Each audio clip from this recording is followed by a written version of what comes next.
ये फोटो तो आपको याद होगी, लेकिन क्या आप इस फोटो के बारे में जानते हैं? आपको नहीं पता होगा। ये फोटो है सन 2005 की, भारत की अमेरिका यात्रा। कुछ लोग प्रधानमंत्री मनमोहन सिंह को साइलेंट प्राइम मिनिस्टर कहेंगे या किसी और तरीके से उनका मजाक उड़ाएंगे। ये कोई मामूली विदेश यात्रा नहीं थी। इस यात्रा के दौरान पिछले 25 वर्षों में सबसे बड़ी डील हुई थी। लेकिन इस डील के दौरान ऐसा क्या हुआ था? आपको याद होगा, सन 1998 में हमारे देश ने परमाणु परीक्षण किया था। उस समय अमेरिका सहित बहुत सारे देशों ने हमारे देश पर प्रतिबंध लगा दिए थे, क्योंकि कोई भी पावरफुल कंट्री ये नहीं चाहती कि कोई और देश भी उतना ही शक्तिशाली बन सके। ये जो प्रतिबंध लगे थे, उस वजह से हमें यूरेनियम का मिलना बंद हो गया और न्यूक्लियर एनर्जी से रिलेटेड जो मॉडर्न टेक्नोलॉजी थी वो भी हमें नहीं मिल पा रही थी। न्यूक्लियर एनर्जी का मिलना हमारे लिए इसलिए जरूरी था क्योंकि हमारी जो इलेक्ट्रिसिटी प्रोडक्शन के लिए जो डिपेंडेंस थी वो कोल पर थी। और तब होती है भारत की अमेरिका यात्रा।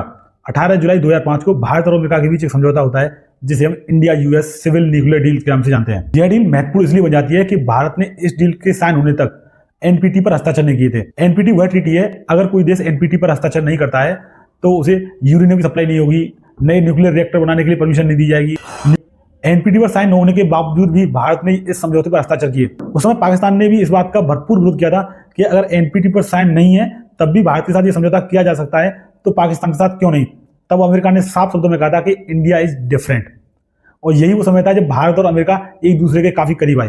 और 2005 में जो न्यूक्लियर कैपेसिटी हमारे देश की 3 से 4 गीगावाट की थी, वो आज की डेट में लगभग दोगुनी हो चुकी है। 2014 में डॉक्टर मनमोहन सिंह ने कहा भी था कि history will be kinder to me.